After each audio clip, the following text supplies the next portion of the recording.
Hello, everyone, and welcome to Sea Tales, where we get to hear some great stories of travel and adventure from our members here at Dana West.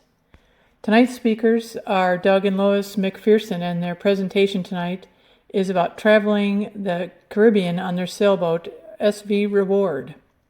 A little bit about Doug and Lois. During his working years, Doug was transferred from the Chicago area, where he had been for a long time, out to the LA area, where he bought Reward then because he wanted to be a liveaboard way back then. So at the time he kept it in Marina del Rey, and he commuted to work in Century City. Somewhere along the line, Doug met Lois through Lois's best friend, and I guess that was that. Lois, who I think was in real estate down here in San Juan Capistrano, Lois would drive up to Marina del Rey on Fridays and then return on Mondays, and they'd have these wonderful weekends being liveaboards on the boat in Marina del Rey, traveling around the area. Then Doug got the call to transfer to Houston, and that's when they decided to set sail instead of continuing with their working lives. So they got married and they took off. Their initial plan was to sail for about a year in the Caribbean, but that turned into about a 4-year adventure, and then that was only part one of their 15 years that they spent traveling the world on Reward. Lois wrote a book about this whole adventure, the whole 15-year adventure, 50,000 miles, 50,000 laughs, and I think they'll be telling you about that in their presentation tonight too. So tonight, 15 years, think about it. Tonight's talk is just part one, the Caribbean years, and there will be more talks to come in the future. With that, please sit back and enjoy the presentation. Feet long on deck. By the time you add the bowsprit on the front end and you add the davits on the back, if I was paying for it here, I'd be paying for about 56 feet overall. The boat was built like a battleship. It weighed 40,000 pounds. And that was before we added 300 gallons of water and 300 gallons of diesel fuel. It was hull number one, so when they built it, they put in all the bells and whistles. Instead of a normal inside, it actually had 2 chairs like this, and it actually had a wood-burning fireplace. Rare thing on a fire, and as you can see, why the fireplace had brass and tile decorations. The schooner rig was a great plan for just 2 people because no sail was too big for one person to handle.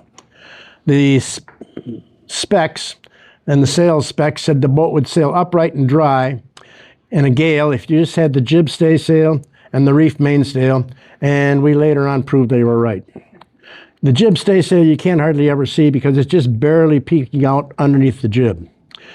With this sail configuration, we had about 1,200 square feet of sail. When the winds got light, we added the red, white, and blue sail called a fisherman. Actually, it was named a fisherman because fishermen in early days discovered when they hung out their nets to dry, the boats actually sailed a little faster. The fisherman went on a set of slides up the back of the foremast, and then it had 2 halyards. The regular halyard on the foremast, but the top halyard or the rear mast was used as both a sheet and a halyard, so that you could pull it in really tight and you could beat with the fisherman up, or you could let it out and let it go with real reaches. When the winds got very, very light, put in a golly wobbler. And I've checked Siri and a lot of other stuff, and I cannot find out how that got its name. We never used the fisherman or the golly wobbler at night because of the 2 halyards and the track. It required 2 people to hoist it or 2 people to drop it. This is a rough map of where all the Reward sailed. When it was in California, after we bought it for a couple of years, 86, 87, why, we sailed the Channel Islands. We went out to Catalina several times. And as Sue said, in 1988, my company was sold to Cisco Feuds in Houston. Both Lois and I, before we knew each other, had lived in Houston, and both of us hated it. When we bought the boat, we talked a little bit about sailing the South Pacific someday when we retired. And so we said, okay, here's the plan. We'll ship the boat across country. We'll work in Houston for 1 year, and then we'll cruise the Caribbean for about a year, and then we can go to the South Pacific. Well, it didn't work out quite that way. We spent 4 years in the Caribbean, and then we spent the next 6 years in the Pacific, and then the last 5 years we spent in the Indian Ocean, Africa, the South Atlantic, Brazil, and back up the Brazilian coast until we completed the circumnavigation. Sue said we couldn't talk all night, so we had to limit it. And that's why we're only talking about the Caribbean tonight. These are the first 4 years. And this sort of shows our travels around the Caribbean. Now, our first port of call, once we left the U.S., was going to be Bimini in the Bahamas. And it was sort of a memorial trip. In order to get to Bimini from where we were in Florida, you had to sail southeast. I know the map doesn't show that, but you have to, because you got the Gulf Stream out there, and it moves north at about 5 knots. We didn't have such a thing as GPS to say we were on track or not, or we were following a route, because what we did have was a sat-nav, and sat-nav would give us our lat and long rotation, and only that, about once every 4 to 8 hours, and then if the damn thing was in a good mood. We ended up ducking cruise ships and freighters during the night. Anything southbound was a mile or two off the shores. Anything northbound was out in the middle, riding the current. We had a very, very memorable arrival. Never forget it.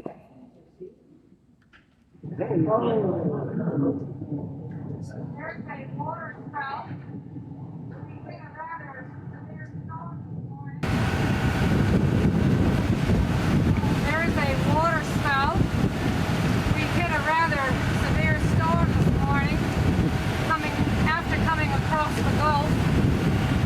Incredible. I think we ought to go to cover. Where? And about this time, we had the engine going wide open. We're doing everything we could to get away. Well, that's a tornado. That's what a water spout is. It did go right behind us. It missed us because obviously we're here. And we were, using a guidebook to figure out how to get into Bimini. And the guidebook said, well, you sort of head northeast, and there's some rocks, and then there's a water tower. We couldn't find the water tower. We couldn't find the rocks. They're getting closer and closer to the island of Bimini, and getting a little nervous. We lucked out. We saw a power boat coming out. What you had to do is go straight to the island until you practically put the bowsprit on the sand, then make a hard left turn, get behind the sandbar, and parallel into the harbor until you finally got to it. One of the traditions we learned about very quickly in the Bahamas was there's a tradition to serenade the sun so that the setting sun goes down happy. If it goes down happy one day, it'll come up the next few days very nice to you.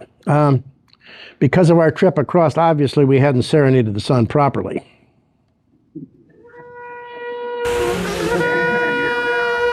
Yeah, here we are on Bimini, listening to a couple of horny sailors. Another thing we learned real quick is don't feed the pelicans. We fed this guy and he moved aboard. I thought, it was sort of neat for a while. But not very long because he liked to sit on the open hatches, and when he sat on the open hatches, he faced the wrong direction. He was really hard to get rid of, actually. It took us a couple of days of chasing him away every time he came close to convince him we weren't going to feed him anymore, and we didn't really want him around. We left Bimini and sailed to Bahama Banks. And one of the things we had done is check some of the various islands to see what activities were going on there. When you sail the Bahama Banks, it's really interesting because you have no swells at all, but you have some wind ripples. You're sailing along in a pretty good strong wind most of the time, and the water depth, if you're lucky, is 12 to 15 feet. It's after sailing off California, it got a little nerve-wracking, be going wide open in 12 feet of water.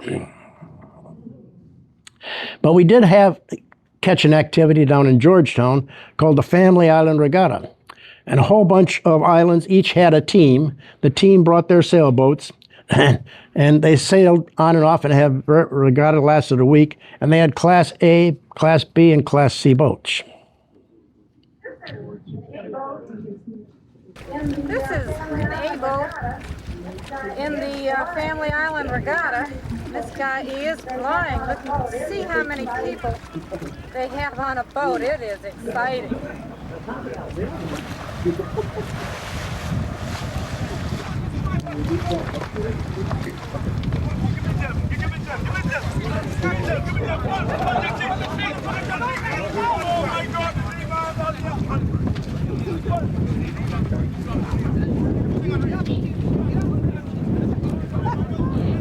If you think that looks confusing, try it in the Napa, or try it on the big Class C boats, which are 3 times this side and had 3 times as many people. Another interesting thing is, depending upon winds, they added stones or took stones out of the boats to ballast the boats for the wind. And as I said, the regatta went on for about 3 weeks. We had made another mistake because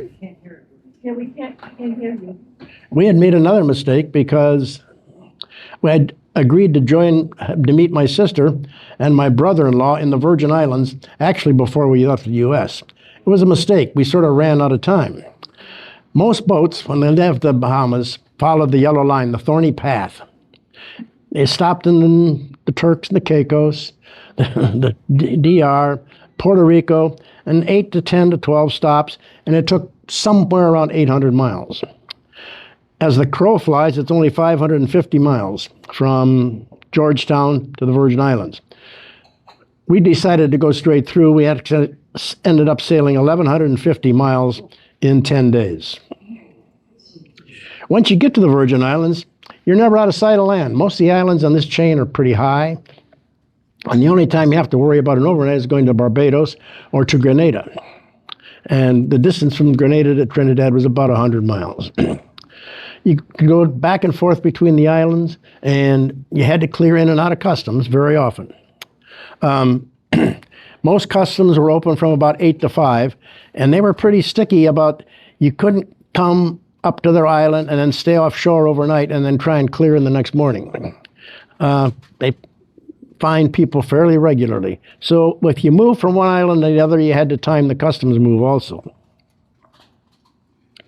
And as I said, we had checked out all the major events. And one of the first ones we saw was Antigua. The Antigua had their race week. And Antigua was at the northern end of the chain.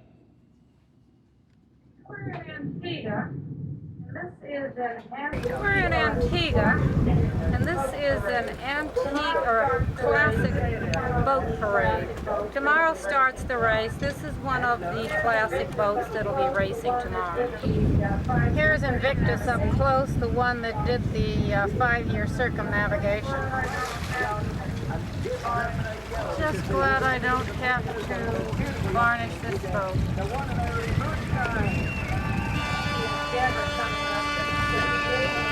This is the Endeavor coming up. This is a J-boat that raced in the 1934 America's Cup and lost.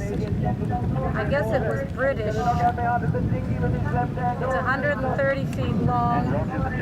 Some woman, I don't recall her name, bought it and has sunk millions of dollars into it to refurbish it. At the other end of the chain was Trinidad and Tobago, and we wanted to head down there because we'd heard a lot about Trinidad and Tobago Carnival. It's the south end of the chain. Actually, we were some of the first boats to arrive after the Black Muslim riots that were put down in 1991. And we went into the yacht club. This was the first time that we had tied up in almost 2 years. Carnival is an all-year preparation down there. They form large groups of people called bands, and the bands consist of several hundred people. They have a theme, and they all have identical costumes, and they dance for several miles in these costumes.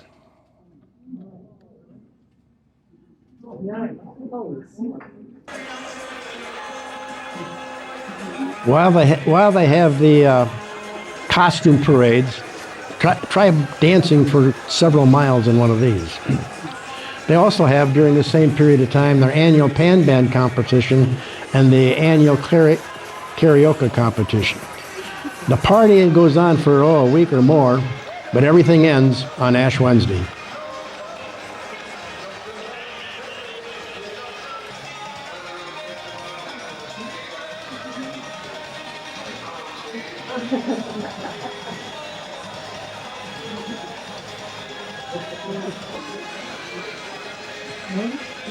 It's tough to see, but that's just one man doing all of that.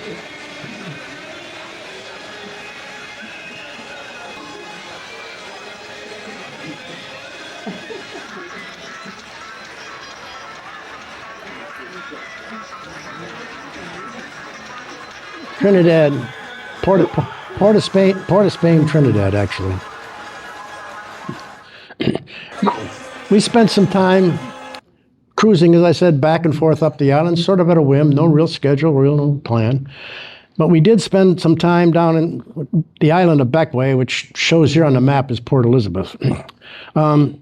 We spent time playing and goofing off, and then we actually went to school here in Beckway. We got our NAUI open water scuba diver certification. It was great getting our instruction underneath the palm trees on all the lessons, and then having water lessons and practice in the warm ocean water. As I said, we had our toys. Smile, you're on candid camera. Smile, you're on candid camera. And here's a show off.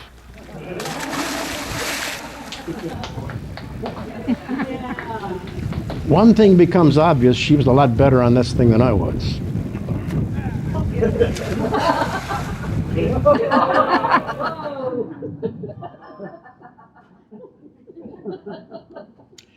I had my toys, my sailing dinghy, and one of the things we soon discovered, we were in a naming rut.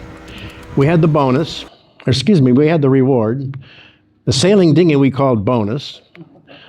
The sailboards that Lois was so good on, we called incentive. And when we ended up buying a rubber inflatable, we called it perk. We also did some fishing, and these are good pictures, but we weren't usually this successful. We only did fishing really when we were sailing, just trolling a line behind the boat. We never depend upon catching any fish for the meals.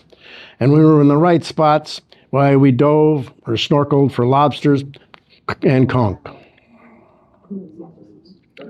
In '91, we went west of Venezuela, and we went as far as Puerto La Cruz.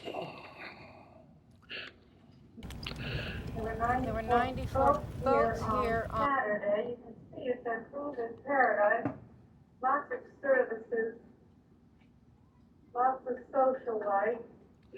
Yeah, there was a lot of social life. We partied with the other cruisers almost any chance we got.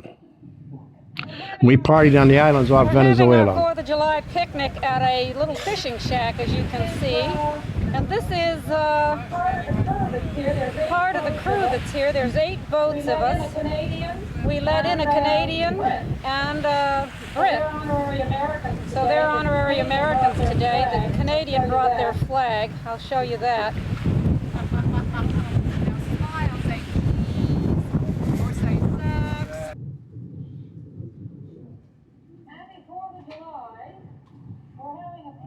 On the obbies from Long Island, and this is what we're eating. And one of our cruising pals is an artist, and she thought it would be fun to have all our names on. We're having our 4th of July picnics on these conch shells. We're having conch balls, conch fritters, and conch salad so far. We also figured out something to do on a rainy day.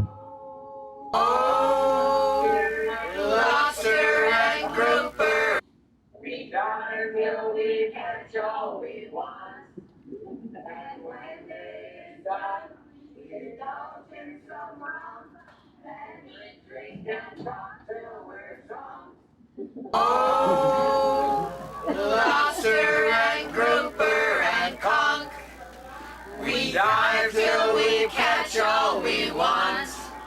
And when day is done, we indulge in some rum and eat, drink, and talk till we're zonked. Oh, and when the This song sort of summarizes our activities.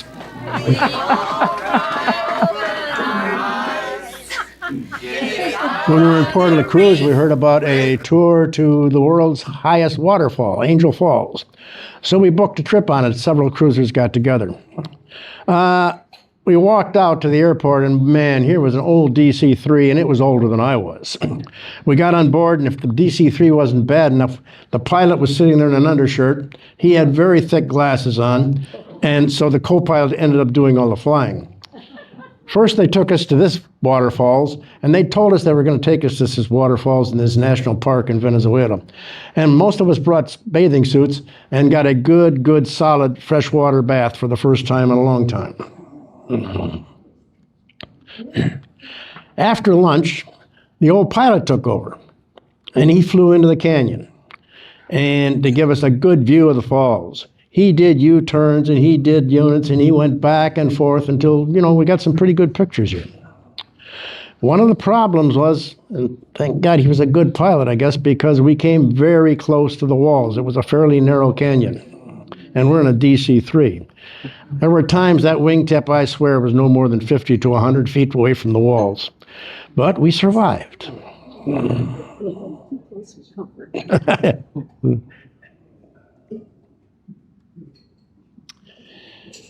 At the end of '91, we left the boat at Trinidad and Tobago. One of the things we had decided before we left was we would fly home every year for Christmas to visit the kids, the relatives, and catch up on anything that was going back in the U.S. In Trinidad and Tobago, we went into a brand new and the first marina yard that was being built. It was so new that if you had to use their facilities, you had to go down to the ocean, grab a bucket of water, come back to flush the toilets. It was just sort of a grassy lot when we parked the boat there. So when we got back, they actually had to come out and mow the weeds so that we could get to the bottom of the boat and give it a coat of paint. After spending 90 and 91 in the eastern chain, we decided to head west of Bonaire. We dallied along the Venezuelan coast, visiting the places like islands in the Aves and the Roques. And just, as you can see, we didn't travel very fast. Bonaire was a diver's paradise. There were about 70 buoyed dive locations. Each location had a description of what you could expect to see there and what to look for specifically. It was interesting because the resorts all had dive boats and they all had guides, but they really took care of us. They would fill our tanks at a minimal charge.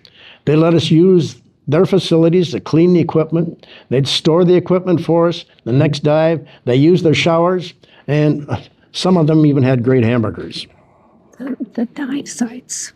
The dive sites. What about them? We could anchor there Oh yeah, we could anchor to their all of their dive sites. with our dinghies. It was a diver's paradise, but it turned out to be an anchoring nightmare, and there was really no marina there in Bonaire. The shelf was 30 to 50 yards wide, and then it dropped to over 100 feet plus. This video sort of shows the edge. The shelf was coral and patches of sand, and you never really knew if the sand was deep enough to hook your anchor. And dragging was not really uncommon. One day I went to town to get something fixed, came back, there was no reward.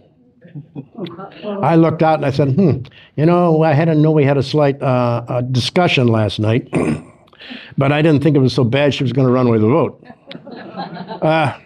I ended up dinging out to the boat, and then I looked out, and there it was finally. I spotted it out, sailing back and forth with just the jib up. So I went out there and said, what's going on? And she said, well, we drag. And I pulled the anchor up, and then Murphy's Law kicked in, and we couldn't start the engine. So she just popped the jib, was sailing back and forth till I came out and bailed her out. While we were there, Lois's brother and sister-in-law came down to visit us, and we spent several weeks with them. And one day, Lois decided to get to the island to get some fish. So she took her brother and sister-in-law with them, and they hopped in the dinghy. They got fairly close to shore, and Lois suggested to the brother that he jump overboard so that the dinghy wouldn't hit the rocks.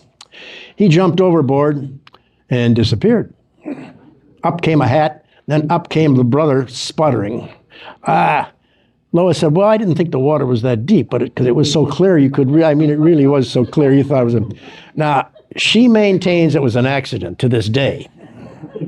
But I seriously think she was just trying to get even for something. While we were in Bonaire, we had run low on rum, so we decided to run an overnight booze run down to the town called Chichiravici. I love the name of that town. We got lucky.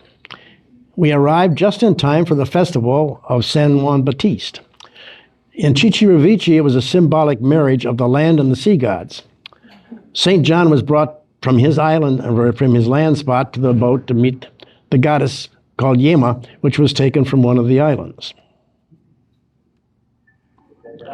This is the natives, and they've taken Yema out, and they're going to put her in the boat to take a sea trip.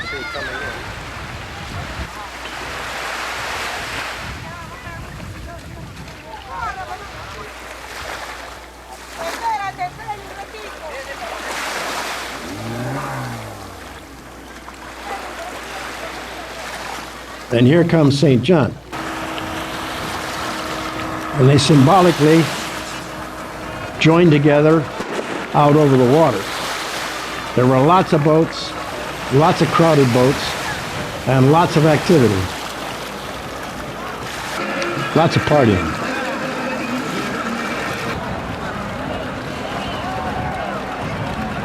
We haven't seen any accidents yet, but it's a wonder. It's about noon and everybody's half smashed and can rum and beer.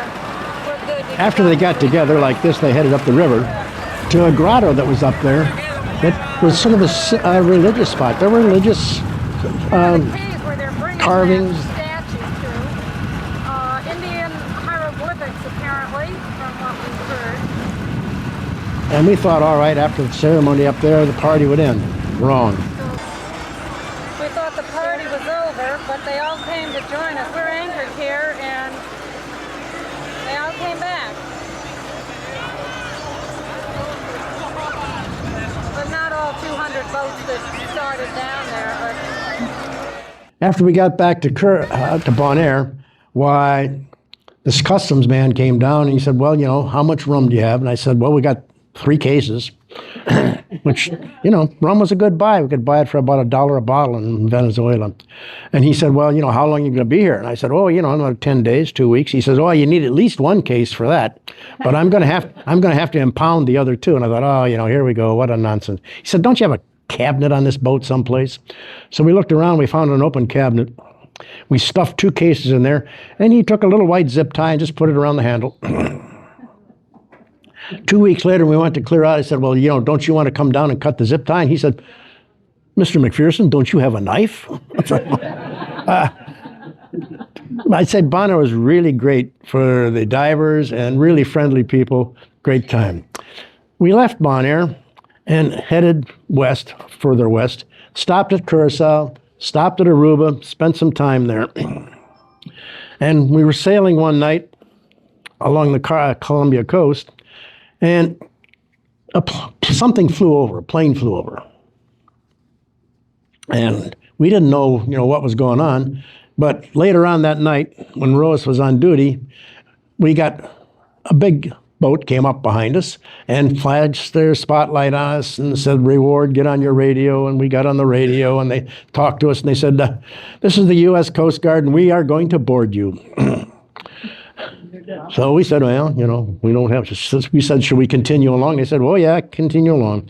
They came up with a Zodiac, mounted machine gun, 5 guys in it, and 3 of them tried to climb on board. And I don't remember if you remember from the picture, but Reward had a lot of freeboard. And these guys couldn't figure out how to climb up. So here we are, hand helping guys with their arms, pistols and stuff onto our boat and still sailing along in fairly rough sea. Lois had said, do you have a garbage disposal plan written in the log like you're supposed to? I said, nah. And I said, but you know, they won't check. Bosun came down below, checked. I got cited for not having it. And in the meantime, he sort of looked around, but the swaying in the boat was getting him a little seasick. So he went back up on deck. I was sitting up on deck with the 2 young Coast Guard men, and I'm chatting with them, and I said, why did you decide to board us at this hour? It wasn't our decision. We continued on our merry way. Well, the lieutenant that was down below with Doug was getting seasick, so he was not in a mood to be down there very long. So it was a very quick check. There's lots of beautiful anchorages along the coast of Venezuela and Colombia, and very, very few boats. Mostly fishermen. But it was really a beautiful coast, lots of anchorages like this. One night we got a scare because there was a boat circling us in the middle of the night, and we were in a little lagoon sort of like this. It kept stopping and making noise, and we got a little nervous. And we talked about what we would do if something happened like this. So I loaded the flare pistol, because we always thought if someone tried to board us, if we fired a hot flare into their boat, it would get their attention. I got partway up the companionway ladder and thought, wait a minute. These guys have been circling us for about a half an hour. They're rowing a boat. They're splashing in the water. They're talking. They're smoking cigarettes. If they were going to board us, it would have happened a long time ago. So we went back to bed and said, the heck with it. As soon as we hit the deck the next morning, they rowed over, and they had turned out to be octopus hunters. And they were hunting in the rocks in this cove and collecting octopus. And they insisted on giving us a couple. I think we finally took them under just to be courteous, but I think we promptly dumped them overboard as soon as they left. We stopped off and along the coast, did a lot of hiking and climbing until we got to Cartagena. We're going to this fortress called the Fortress of San Felipe. Here's Lois coming out of one of the little torrents. We're up to the top of the fort now. But we're sort of in the center. It's an enormous fort.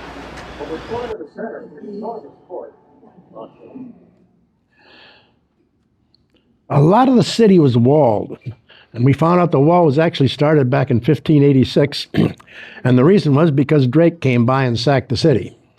They continued building it until about 1796 to join all the various forts together. The reason they wanted such a secure fort was this was the major Spanish exporting for all the gold and silver to Spain that was stolen from the Incas. It was sort of a double city almost.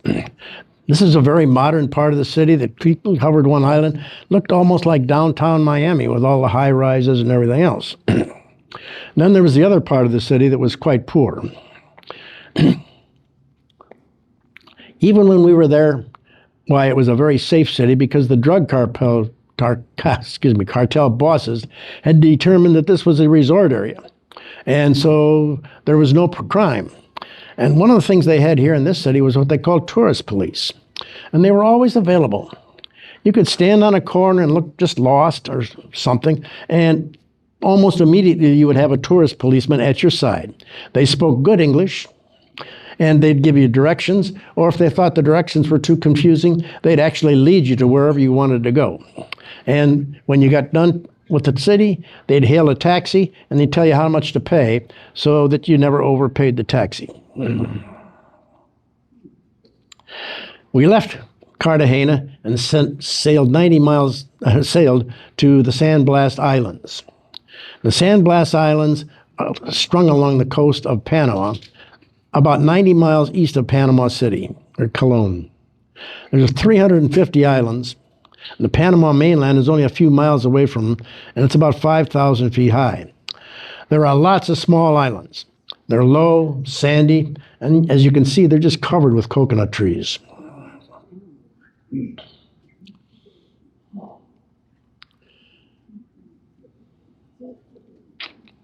The inhabited islands are near Panama, the mainland, and they're near the mainland river because they collect water and stuff from the river. And the houses, as you can see, are pretty jammed together. These buildings you see hanging out over the water, that's their toilets. They're called Cuna Indians, or this population. They were never conquered, and they were they were very independent people. Panama tried to take control of them back in 1925, and they had a little bit of a revolution and became independent ever since then.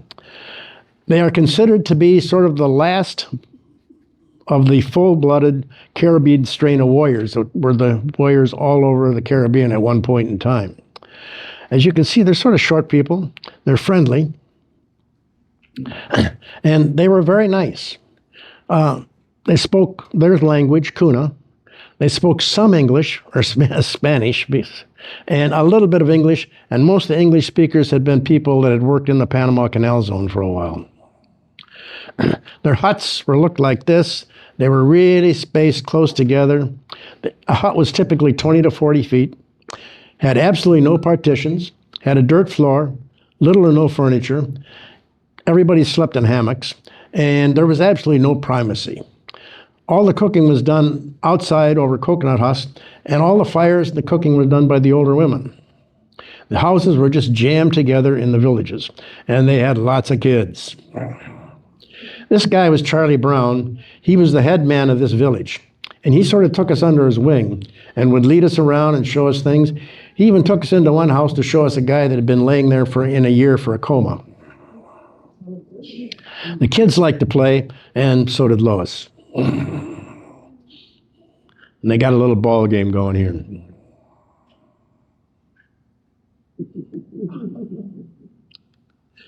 This is a typical canoe or cayuca. We saw almost no motors, but this is the way they got around between all the various islands. They're very friendly people, as we said, and they were curious. And one of the things we discovered was movies were unknown to them. You actually had them, when you were trying to take a picture of a camcorder, you'd have to tell them to move, and talk, you can move, you can talk.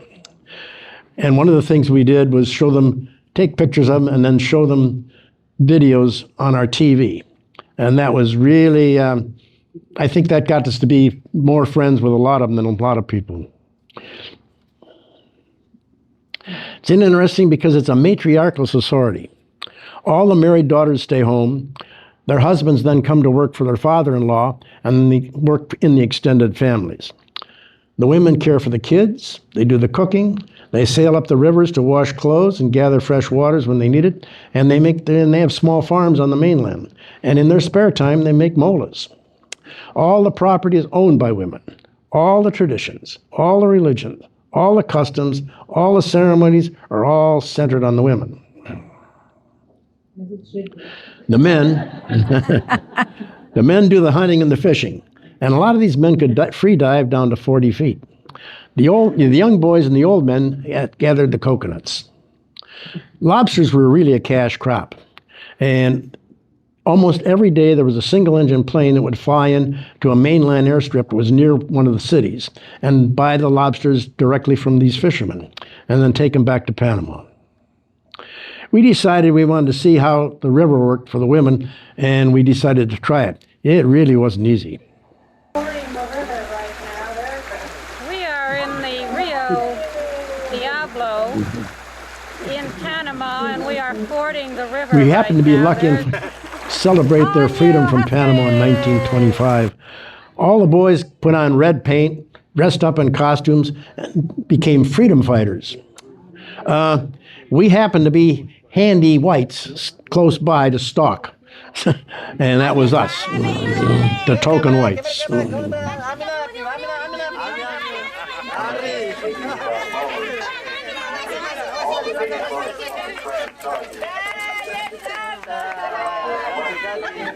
Why they will cambio, exchange. And so we exchanged. This is one of the native molas, and all the native boats come up and try and The women really do spend a lot of their spare time making molas, and it's called it's a sort of a complicated, what they call a reverse applique feat. But it could, the real fancy ones could be up to 7 layers, and they're very fine hand stitching and very fine deeds. And actually, we bought some, traded for some, and gave them away as gifts and everything else. This particular design on this one is all birds. This design included spirit creatures, some alligators, and a California. And we actually brought this one here if you want to take a look at it afterwards. This one just depicts various creatures. We left the sandblast at the end of '92 and put the boat into Cologne, Panama, to go home for our 92 Christmas. We came back after Christmas, and while we were in California, some friends of ours had called from Panama and said, hey, you want to replace your inflatable. If you're going to, you got to do it from there because there isn't one available in Panama at all. So we went down to West Marine, bought a nice inflatable, left it in the original package, and brought it back. We brought it back by checking it through personal baggage in customs on flying back. You could do that in those days. You can't even get your regular baggage on board these days. After we got back, when we got back, we had to go through customs. Well, customs lady was very interested in what was in this sealed box and reached under the desk and pulled out a knife to open it up. I didn't say, oh, I said, no. And I made a grab and sort of got her hand and the knife. And now it was really interesting because I was suddenly surrounded by about 3 sort of belligerent looking men. Heavenly days where and I was trying to explain something what it was in Spanish, and she was trying to explain why she wasn't going to put up with my nonsense. And luckily there was a man there that was helping Army men come back to the Panama Canal Zone. He came over and said, you got a problem? I said, well, yeah, I really do. And I explained what the problem was. And he looked around, he said, you got some money? And Lois reached into her wallet, swung it out with 2 $20 bills, waved them around. He grabbed them away from her, handed it to the woman, said what was going on. She said, okay. He said, okay. She says, you can open it. So she actually handed me the knife. I opened it up, showed her what was in there, and everybody was happy. And it really turned out great because from that time on, we were all friends. They took the dinghy and carried it out for us. They found a cab, told us how much to pay the cabbie, stuffed the inflatable in his trunk, and it hung out pretty well. And just as we went to leave, up behind us pulls a Jeep with a machine gun mounted on it and 2 guys. And they escorted us all the way across the Isthmus of Cologne that night and took us right into the yacht club to make sure that we didn't have a bad trip. Lois and I had discussed that it might be a good idea to take Reward back to Florida and have it completely checked to see if there was any problems with it. So we made the decision after we spent a little time with our Kuna friends. Turned out to be a bad trip. Had 3 interesting events. I'd like to show you the notes from the logbook. I have the logbook here, but 33-year-old paper and poor copy to begin with, just doesn't facts very well. The southmost spot, the red dot, was March 12th, 8:30 a.m. We had 30-knot winds and pouring rain.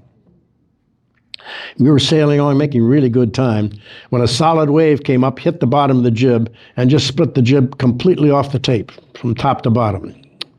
Managed to salve the jib, and we rigged up an old jib and kept going. But while all this was going on, we caught a 4-foot Dorado, so we had a good dinner that night.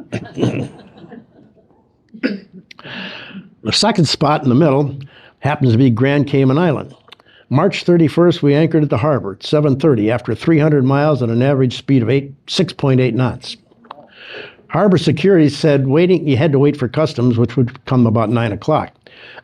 But then he suggested we go around the other side of the island for a safer anchorage because there was a storm coming that afternoon. We were eating breakfast, looked out, and the horizon was a rolling black cloud. I got on the radio and told harbor security, we're out of here. He said, good luck, Reward. And, by the way, watch out for the freighter because he just left the dock and he hasn't even secured his cranes yet.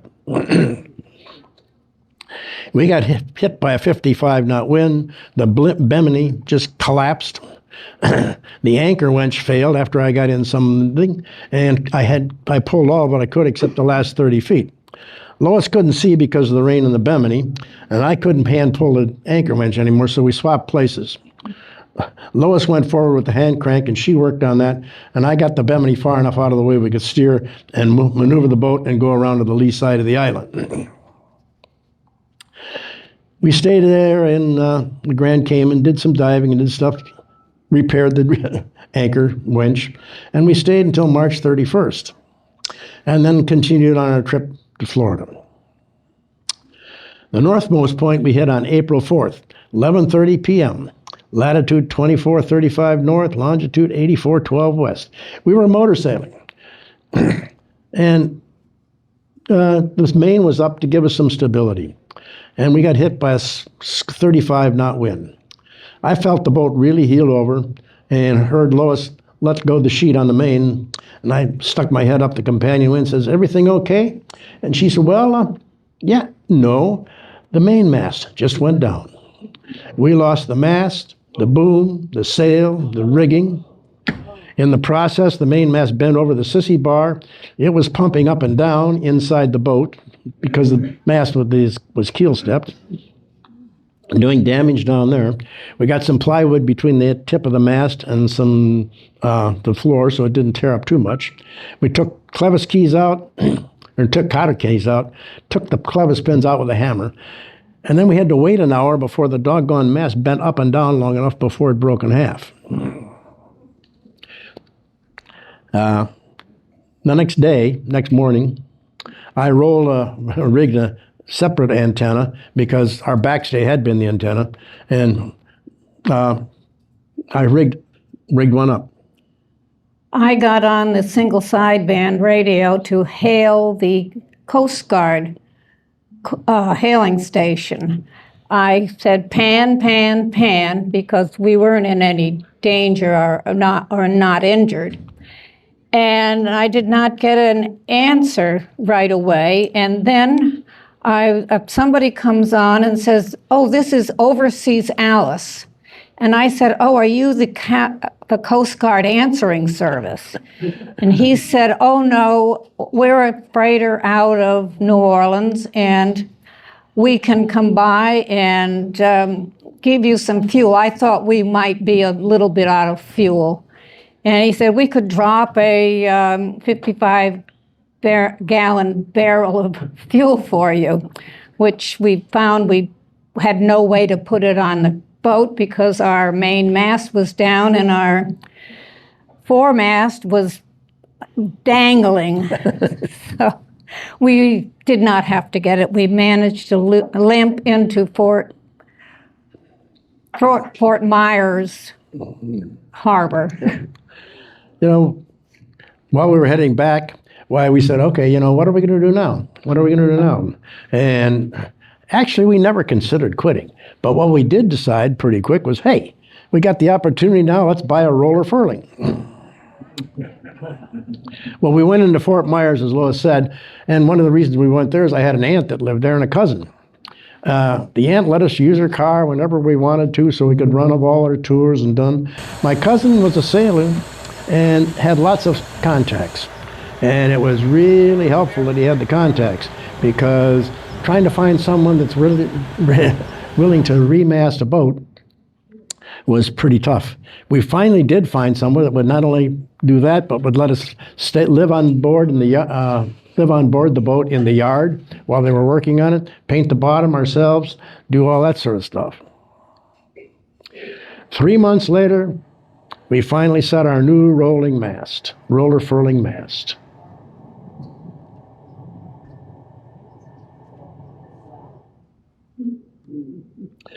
We left July 14th. We left Florida for Mexico. We had a new roller furling mast. We had a new jib. We had a new mainstaysail. We had a new mainsail. We had all new standing rigging. We had all new running rigging. And we had a new dive compressor that we bought. And we had one of those funny things that was just coming out called a GPS. While sailing, along, another Coast Guard ship approached us during the day and said, "Hey, you're only 30 miles off of Cuba." And I said, "Yeah, because I got a GPS, good deal."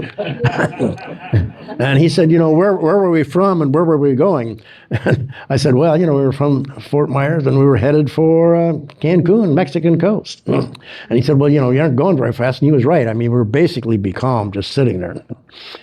So, we discussed back and forth, said, we'll be out of here if the wind comes up. And he said, well, this afternoon you'll start to get some winds after lunch and, into the early evening. And I said, that's fine. That night, about 10 or 11 o'clock, there was a boat approaching us. No lights at all on it. And we were still sitting in about the same spot. And I got on the radio and said, boat approaching, the reward, do you see me? Because, a little concerned he was getting too close. And didn't get an answer. So then I got back on the radio and said, okay, this is the sailing vessel reward. Here's my latitude. Here's my longitude. I have an unidentified boat approaching me and will not communicate with me. And if he doesn't tell me his intentions, I will take appropriate action. Sounded good to me. Anyway, before I almost finished talking, another boat came on. This was the freighter so-and-so. We were about 10 miles from there, and if you have a problem, we can be in there in less than an hour reward. Before he finished speaking, the boat behind us lit up like a Christmas tree.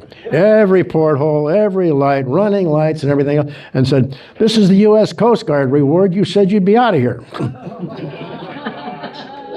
And I said, yeah, and you told me there was going to be wind.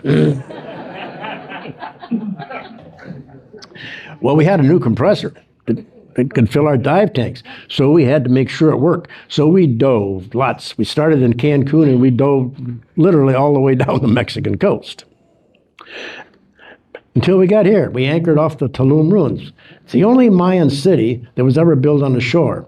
And it was fairly late in the Mayan history. But it was built 1200 to 1500 AD. It only had 1,000 to 2,000 population. It was a walled city on the three sides of land to protect what were primarily traders and merchants.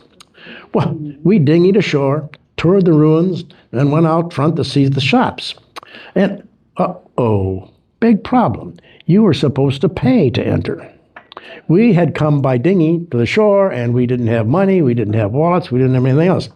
So we said, okay, we'll sneak through the jungle till we get the edge, and hopefully we can find a cliff that we can climb down and get back to the dinghy. So here we go, sneaking through the jungle, and we lucked out. Partway through the jungle, there was a large door opening in the wall. And so we snuck back in that way and got back inside so we could get back to our dinghy. It was sort of interesting in this, there was a large castle and a small castle. And if you were coming from the sea and you aligned the two, it was like a range marker. And it showed the direction to follow the only safe entrance through the reef. We left Lighthouse Reef and headed south down to Belize because we wanted to do all the diving. Belize is noted for its barrier reef. It's the second biggest barrier reef in the world, second only to the Australian. We dove the reefs of Belize, Turniff Atoll, Lighthouse Reef, Glover Reef. These are actually the only true atolls in the Caribbean, and actually they just sit outside the barrier reef. We were divers, so we had to get to Cousteau's famous Blue Hole. We eyeballed our way through the Lighthouse Reef and anchored right on the edge of this blue hole. The hole is 984 feet deep and 354 feet in diameter. We put on our dive gear and went down to 150 feet. And there was absolutely nothing interesting down there. We stayed down there maybe 5 minutes, came back up very slowly. Next day, we continued to work our way through the reef to a small lagoon with a small resort. And we found this lady. She loved people. She'd race boats to shore. If you weren't out, she'd circle the boat and squeal at you until you came out and talked to her.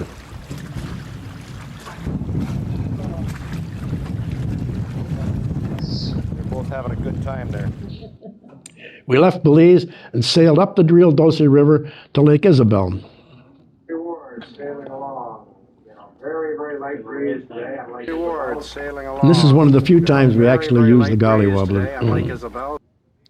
We put Reward in a marina for a couple of weeks and hopped a chicken bus. They're called chicken buses because a lot of times there were chickens on them. They'd put them in crates and put them across the top. And we toured Guatemala. We visited Guatemala City, and we visited Antigua. Did I say it right? You did. Okay.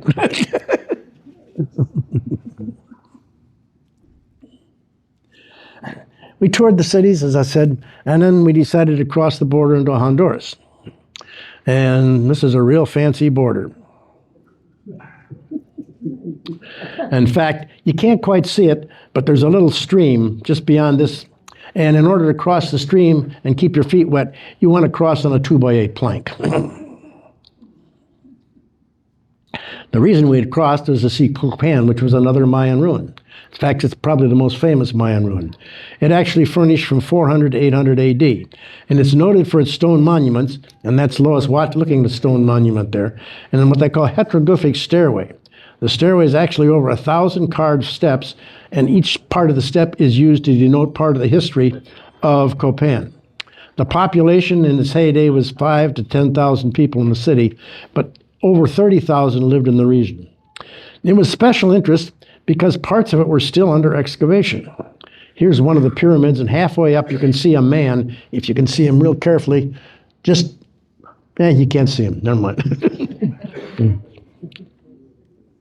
Here they're actually excavating, and then you could see spots like this with the heteroglyphs and the trees and the forest growing right out of the top of them.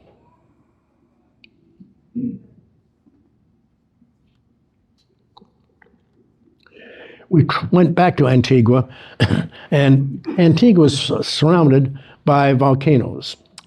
We heard of a tour to climb up and see what was going on in the volcano, so we joined 4 young Swedes and us.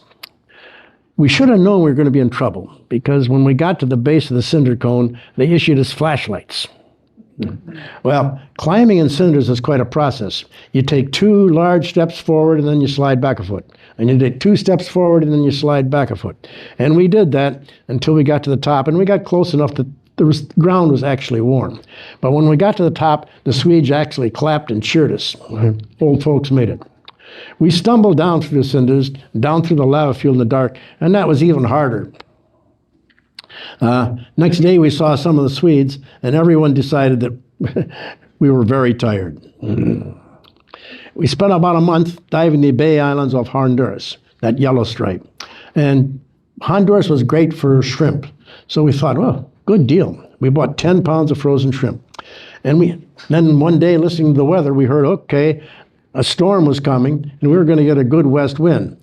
Well, we jumped on that wind as fast as we could, closed up the boat, because riding downwind was going to be a lot easier than tacking our way along that coast to get out the Yucatan Peninsula. When we went out, while the winds, we went behind some islands to wait out the westerly winds. And there were a lot of shrimp boats there. And they called us on the radio and said, did we have any beer? Well, we did. We had 2 6-packs of beer, and we ended up with a 5-gallon bucket of shrimp. Now we had way too many shrimp. We were on our way back to Panama to go home for Christmas. So we ate cocktails, shrimp cocktails. We ate shrimp scampi. We ate shrimp every way we could think of. We ate shrimp every other night. We even invited friends and finally the friend said, look, just let us take some. Finally, we got everything eaten, and we headed home for another Christmas. And that was the end of our 4 years in the Caribbean. If you're interested in more stuff, Lois actually wrote this book after we left, and it has more details of our travels. It's available from lulu.com. Or if you're interested, you can wait for part 2 of our presentation, which will be 6 years in the Pacific, or part 3, 5 years, the rest of the way home.